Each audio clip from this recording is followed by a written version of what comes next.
Chosen one, stop what you are doing and lock your attention on this message right now. That feeling you have been carrying this week, the one that keeps telling you that you are alone in this, that no one sees what you are going through, that you have been abandoned in the middle of your own battle. Silence that voice, because what I am about to tell you is going to dismantle everything the enemy has been building in your mind. Someone powerful is standing in your defense right now, not tomorrow, not when you get it together. Right now, in this moment, the enemy has been pressing hard against your life this week for one reason and one reason only. He knows that a verdict has already been issued in the courts of heaven, and that verdict is in your favor. It all shifts now. The isolation, the silence, the feeling that your prayers have been hitting the ceiling and falling back down. But here is what you need to understand. It is not ending because you finally said the right words or performed the right spiritual ritual. It is ending because of what you have already done, because of how you carried yourself when no one was watching. Think back to that moment this week when someone pushed you, provoked you, or dismissed you, and instead of retaliating, you pulled back. You swallowed it. You walked away and sat alone with the weight of it. You thought that was weakness. You thought staying quiet meant you lost, but you did not know what was happening in the unseen realm in that exact moment. That restraint was not defeat. That was a weapon being loaded. That was the act that activated your covering. You did not find this message by accident. The algorithm did not bring you here. The Most High did. This is a divine appointment that was written into the fabric of your destiny long before this day arrived. You are standing at a threshold, and what you receive in the next few minutes has the power to change how you walk through the rest of this season. Do not click away. Your future self is begging you to stay, because if you leave now, you will walk back out into the same heaviness without understanding what is actually happening on your behalf, and you deserve to know what is being done for you. In the next few minutes, I'm going to hand you the spiritual verdict that confirms your protection. I'm going to walk you through the exact evidence, the moments from your own week that prove a defender has already been assigned to your life. And at the end, I am going to release a declaration over you that seals this covering and shuts every open door the enemy has been using to access your peace.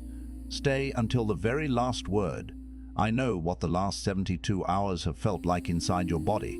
The atmosphere has not just been heavy, it has been suffocating, like a pressure sitting directly on your chest that you cannot explain and cannot shake.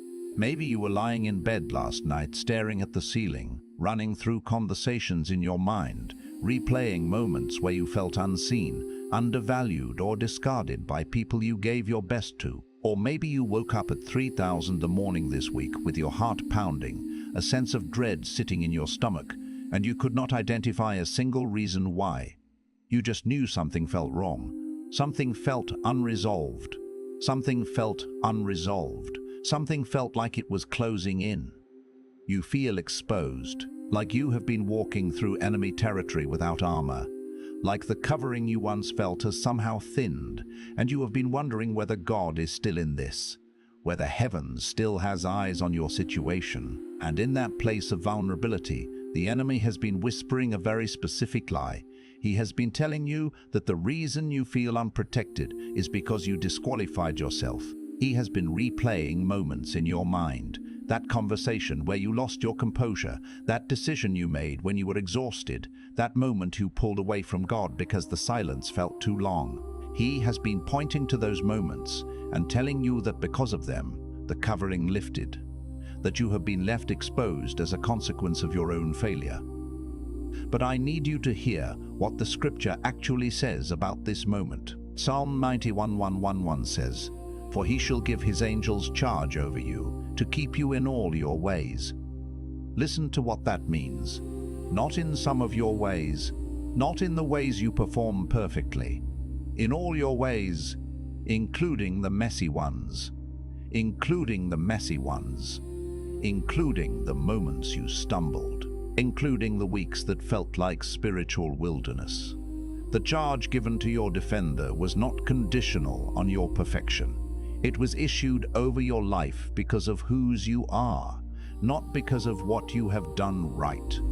The enemy cannot revoke an assignment that God has already sealed. The exposure you feel is not the absence of protection. It is the sensation of a battle being fought on your behalf in a dimension you cannot see with your eyes.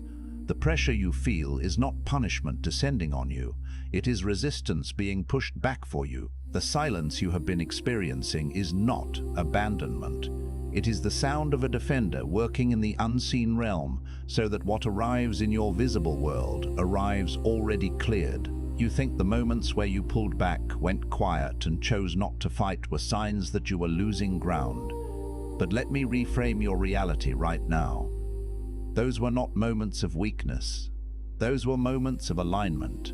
Every time you chose peace over retaliation, every time you stayed silent when you had every right to speak, every time you surrendered control instead of grabbing for it, you were cooperating with the strategy of your defender. You were not shrinking, you were being repositioned. You are not losing the battle, you are watching your defender take the field. You are not exposed, you are covered. And the covering did not begin today when you found this message.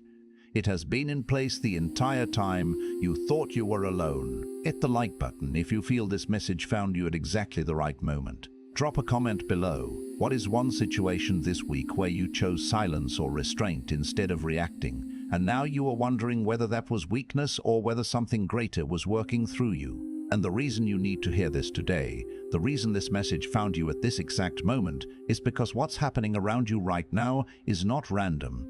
The pressure you've been feeling, the silence that seems like abandonment, the doors that closed without explanation, none of it is what it looks like.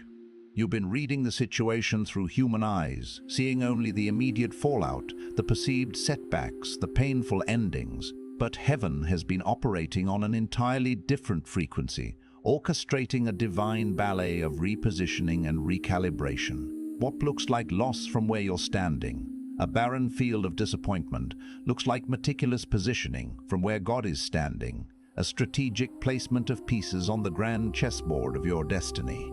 He is not merely reacting to events, he is authoring them, even the ones that feel like they're unraveling your world. Some messages don't just inform, they activate. They are not gentle whispers.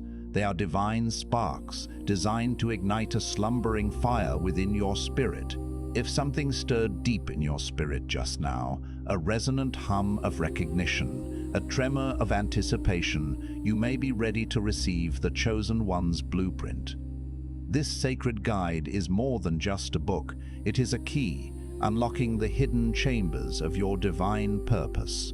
It reveals the 8 divine patterns that weave through the fabric of your calling, your suffering, and your ultimate destiny, illuminating the sacred geometry of your life's journey. And because true impartation often requires immersion, it also comes with the full audiobook, so you can absorb its wisdom during prayer, in moments of quiet contemplation, or during periods of much-needed rest, allowing the truths to seep into the very soil of your soul. And for those called to speak His truth into the world, for those with a prophetic assignment burning in their belly, you'll also receive Activating Your Prophet Mantle, a powerful bonus ebook, a spiritual sword forged in the fires of divine revelation, equipping you for the unique voice you carry. The link is in the first pinned comment, but only for a limited time, for these divine catalysts are often offered with a sense of sacred urgency. Now let's go deeper. Because the thing most people don't understand about divine protection is that it doesn't always announce itself with fanfare. It doesn't always arrive with the thunderous clap of warning or the radiant glow of a visible sign. Sometimes, protection looks like a sudden, impenetrable, closed door, and you spend weeks, even months, grieving an opportunity that in hindsight was a disguised precipice, an abyss that would have swallowed your dreams whole. Sometimes it looks like a person unexpectedly leaving your life, a void where connection once was, and you spend months mourning someone who was not a divine companion, but a divine detractor, someone sent to delay you, not to define you, a spiritual anchor holding you back from the shore of your true calling. The protection of God is often invisible precisely because the threat it averted was invisible, a venomous serpent lurking unseen in the grass. You were never shown what you were being protected from, never given a clear picture of the impending danger. And that very invisibility, that lack of tangible evidence, is what made you feel utterly alone, adrift in a sea of unanswered prayers, when in reality you were being intimately and powerfully covered. Think about Elijah. Here was a man who had just orchestrated a celestial spectacle, a fiery testament to God's power that echoed across the heavens. He had just stood as a solitary beacon of divine might in the most dramatic display of power his generation had ever witnessed, commanding fire to descend from an unblinking sky. And then, in the very next breath, in a stark and unexpected turn, he ran. He fled from the very forces he had just triumphed over, collapsing under a solitary tree, his spirit utterly broken, and asked God to let him die. He declared with the raw honesty of utter despair, "I have had enough." And what did the Almighty do? He did not rebuke Elijah for his fear, nor did he withdraw his presence in judgment. Instead, he sent an angel, not with a sermon on courage, but with sustenance, not with a lecture on faith, but with a gentle touch. The angel's message was not one of reproof, but of profound understanding. The journey is too great for you. God did not defend Elijah with a barrage of words or a divine decree of victory. He defended him with his unwavering presence, with tangible provision, with the quiet, unseen act of showing up before Elijah even possessed the residual strength to articulate his need. That's the kind of protection that truly transforms you. Not the kind that makes a grand public display, but the kind that finds you huddled under a tree when you've poured out everything you have and stand utterly depleted, with absolutely nothing left. And if you're honest with yourself right now, you know that you have sat under that tree. Perhaps not beneath a physical acacia, but in the stark, barren landscape of your spirit. You have experienced your own fire from heaven moments, your instances of divine intervention and overwhelming power. You have stepped out and done the hard thing, the courageous thing. You have obeyed, even when obedience demanded a significant sacrifice, when it cost you dearly in tangible or emotional terms. And then something hit, something unexpected, a relentless wave or a sudden storm, and you found yourself sitting in that quiet, desolate place, questioning the worth of it all. You've wondered if the God who showed up with such undeniable power before can possibly show up again in your current season of struggle. And here's what I need you to grasp with every fiber of your being. The angel did not arrive after Elijah had miraculously recovered his strength and his resolve. The angel came while he was still consumed by exhaustion, while his spirit was still fractured. Divine protection doesn't wait for you to muster the strength to receive it. It meets you precisely in the depths of your weakness. But here's where it goes even deeper, because there exists a profound dimension of protection that most people never even consider. And it's the kind that operates through other people, often without those individuals ever realizing their crucial role. There are individuals woven into the tapestry of your life, and some who have since departed its threads, who were divinely assigned to stand in a crucial gap on your behalf, not because they possessed prophetic insight into your calling or a deep understanding of your unique struggle, but because God, in His infinite wisdom, positioned them as impenetrable shields in moments when you were too broken, too spiritually blinded by the storm, or too battle-worn from the relentless conflict to protect yourself effectively. Scripture offers a timeless illustration of this in the profound covenant between Jonathan and David. Jonathan had absolutely no logical or familial reason to protect David. In fact, David was the very man destined to one day ascend to the throne that Jonathan, as the king's son, should have rightfully inherited. Yet, in an act of astonishing grace and loyalty, Jonathan stripped himself of his royal robe, his armor, and his sword, and bestowed them upon David. He placed himself directly between David and the murderous rage of his own father, King Saul. He chose an unbreakable covenant over a kingly inheritance, and that singular act of another's obedience became the divine covering, the sacred shield that preserved David's life long enough for him to fulfill his destiny and become the revered king he was called to be. Someone in your story, in the unfolding narrative of your life, has done something like that for you. Perhaps they remain unaware of the magnitude of their action. Perhaps you yourself are only just beginning to perceive it, but there was a crucial conversation that never transpired because someone, somewhere, interceded on your behalf. There was a devastating consequence that did not materialize, a blow that did not land, because someone else willingly carried its weight. There was a door that swung open, not because your resume was impeccable or your qualifications unmatched, but because someone, in a moment of divine prompting, spoke your name in a room where you were never physically present. And this is precisely where you must pause, where you need to allow a profound sense of gratitude to rise within you, transforming it into a formidable spiritual weapon.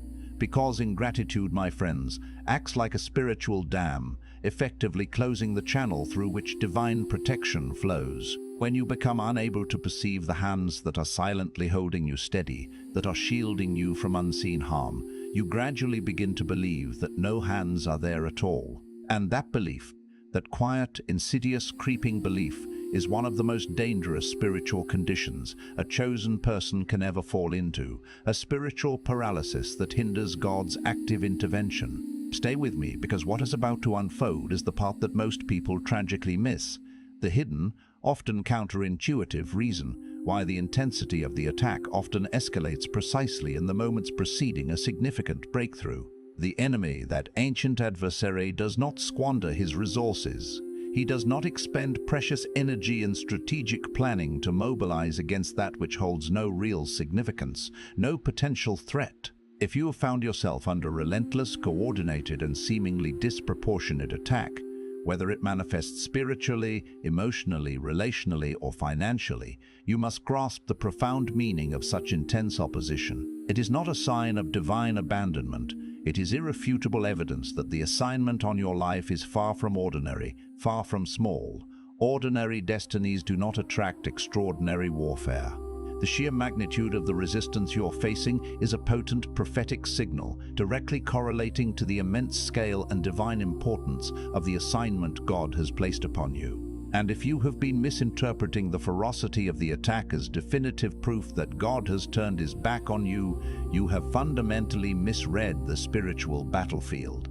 The intensity of the attack is not a sign of your failure, it is a testament to the threat you represent. The enemy only feels threatened by that which is genuinely powerful, that which possesses a divine mandate, and that which is poised on the very brink of activation. Consider this potent illustration. Pharaoh did not decree the horrific death of every newborn Hebrew infant out of a position of strength or security. He issued that brutal decree because something significant, something potentially world-altering, was rising within the enslaved population, something his oppressive kingdom could not possibly contain. And that decree, that horrific, devastating, and seemingly senseless act of planned destruction, turned out to be the greatest miscalculation of his entire reign. Because it was that very decree, that attempt to eradicate the burgeoning generation, that ultimately placed baby Moses directly into the life-giving waters of the Nile. It was that decree that ultimately led Moses into Pharaoh's own palace, directly into the heart of his enemy's domain. It was that decree that shaped and forged the very deliverer who would one day walk back into Egypt, not as a slave, but as a liberator, and dismantle everything Pharaoh had so painstakingly built. The attack, designed with the explicit purpose of aborting the anointing, actually served to carry it closer to its divine destination. And this, my friends, is precisely what has been unfolding in your own life. What was intended to annihilate you has been a powerful season of education. What was meant to silence your voice has been deepening its resonance and power. What was designed to break you has been constructing the very foundation of unshakable resilience that your future calling demands. And this leads us to a profound truth that many are not yet ready to confront. The divine protection you have been fervently asking God for, the impenetrable shield you've prayed would surround you. You have, in fact, already been walking within it. The breakthrough you have been earnestly praying toward, the transformation you have longed for, it is not an external force that will descend upon you. It has been steadily growing from within, nurtured through every season of suffering you have bravely survived, every profound moment of stillness you have endured with grace, every selfless act of obedience you have offered when nothing in the natural realm offered any confirmation that it was worthwhile. You have been in a sacred process of being shaped, and shaping, by its very nature, requires pressure. Raw clay does not transform into a beautiful, functional vessel through constant comfort and ease.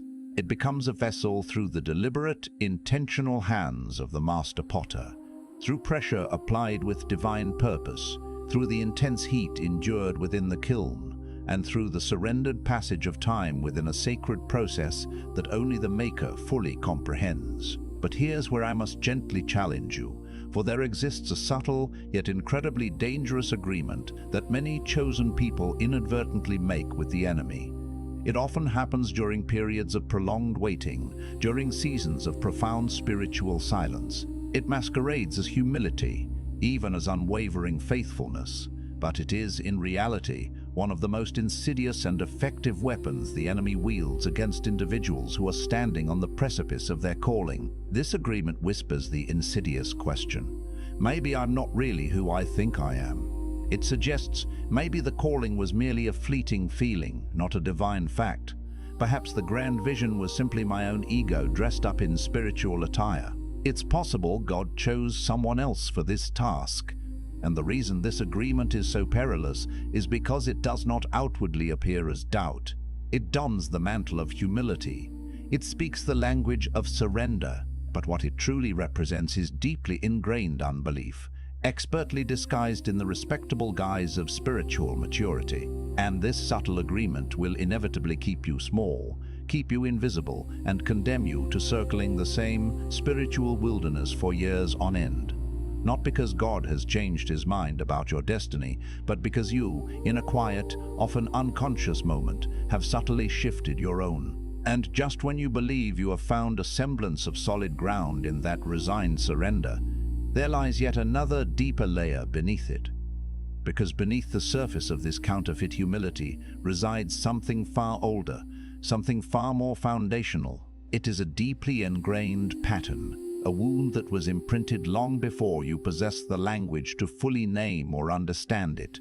The true root is not simple doubt, nor is it merely a fear of external failure. What truly lies underneath, for the vast majority of chosen people, is a profound, unresolved fear of the immense cost of being fully seen. There was a moment in your past, perhaps in the vulnerability of childhood, perhaps within the complexities of a significant relationship, or perhaps within a community or a religious setting that was supposed to offer safety, when you were truly seen, when your unique gifting was undeniable, when your inner light radiated with an uncontainable brilliance, and instead of being celebrated, embraced, and nurtured, you were met with criticism, diminished by judgment, threatened by envy, or outright rejected. And your soul, in that moment of profound pain and perceived danger, made a decision that felt like the ultimate act of wisdom. It is far safer to remain small, to stay hidden. Your gift, your divine spark, goes underground. Your calling becomes buried beneath a performance-based persona. You present just enough of yourself to be present, to be included, but never enough to be fully exposed, never enough to risk that kind of devastating pain again. And that decision, born from deep hurt and the primal instinct of self-protection, has been tragically mistaken for genuine humility ever since. Coming up, the pivotal moment when everything shifts, when the tide turns in a way that will redefine your understanding of divine orchestration. Stay right here, because here is the crucial element, the paradigm-shifting truth that changes everything you thought you understood. The potent protection that currently surrounds you, the powerful spiritual defense that this message has illuminated from its very beginning, was never solely designed for your personal survival. It was meticulously crafted and strategically deployed for your ultimate emergence. God does not cover and conceal a treasure he has no intention of revealing. He does not protect a divine calling he has no plan to activate. Every angel assigned to your divine escort, every human intercessor who has faithfully stood in the gap on your behalf, every single attack that was sovereignly redirected, every single door that was divinely closed. None of these orchestrations were intended to keep you hidden away in perpetual safety forever. Their singular purpose was so that when your appointed moment arrives, when the celestial clock strikes the ordained time, you would still be standing, whole, resilient, and fully present. You would still be authentically you, not a fractured version of yourself that the world has battered down and rebuilt in its own image, but the original, undiluted, heaven-authored masterpiece of you that was conceived and designed long before you ever set foot on this earthly plane. And here lies the unexpected truth, the revelation that will reframe and illuminate everything you have just received. The divine entity or entities defending you are not doing so exclusively for your personal benefit. They are engaged in this battle because your freedom, your breakthrough, is intrinsically connected to the freedom and breakthrough of someone else. Your personal victory does not belong solely to you. There is an entire generation, a multitude of souls waiting expectantly on the other side of your emergence. There are people whose names you do not yet know, whose faces you have never seen, who are currently sitting in the very same profound darkness that once enveloped you, and they are waiting for someone to be the first to walk out, to prove that it is possible, to model what it looks like to be chosen, to be broken, to be divinely protected, to be intensely refined, and then, finally, to be fully and unapologetically released into their God-ordained destiny. You are not merely being defended so that you can live a life of comfortable ease. You are being defended so that you can become the living, breathing proof that God absolutely keeps His promises, even when the road is arduous and long, even when the process is excruciatingly painful, and even when the current season makes absolutely no logical sense to anyone observing from the outside. So before you close this out, before you move on to the next urgent demand on your attention, I invite you to place your hand gently over your chest, right over your heart, and feel that steady rhythm. That heartbeat, that is not merely a biological function. That is undeniable evidence. Evidence that your journey is far from over. Evidence that the incredible work God began within you has not been abandoned. Evidence that the protection you have felt, the defense that has surrounded you, and the profound calling that resonates within you are all still very real and actively at play. Speak this truth over yourself right now with every ounce of conviction in your soul, and truly mean every single word.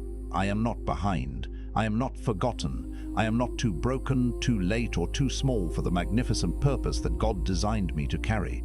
I now consciously release every agreement I ever made with smallness, with insignificance. I release every insidious lie I mistook for humility. I release the paralyzing fear of being fully seen, because I understand now that I was created. I was fearfully and wonderfully made to be seen. I now consciously step out from under the heavy shadow of self-protection and into the vast, open expanse of divine purpose. I receive the powerful defense that has been surrounding me, often unseen. I receive the profound covering that I didn't even know was present, and I move forward with unwavering resolve. Not because everything is suddenly perfect, not because the path ahead has magically become clear, but because the one who divinely called me has never, not for one single moment, stopped defending me. I am divinely protected. I am chosen. I am profoundly ready, and I will not shrink back again. If this message has resonated deeply within you, touching something sacred in your spirit, do not allow its impact to fade. Share it generously with someone you know who might be sitting under their own tree of despair right now. Someone who desperately needs to know that the silence they are experiencing is not divine abandonment, but divine orchestration. And if you feel a strong pull to go even deeper, to understand the intricate patterns God employs to prepare and powerfully activate chosen people in this pivotal generation, the link to unlock that deeper understanding is waiting for you in the first pinned comment. This sacred community was lovingly built for individuals exactly like you, and believe me, we are only just beginning this incredible journey together.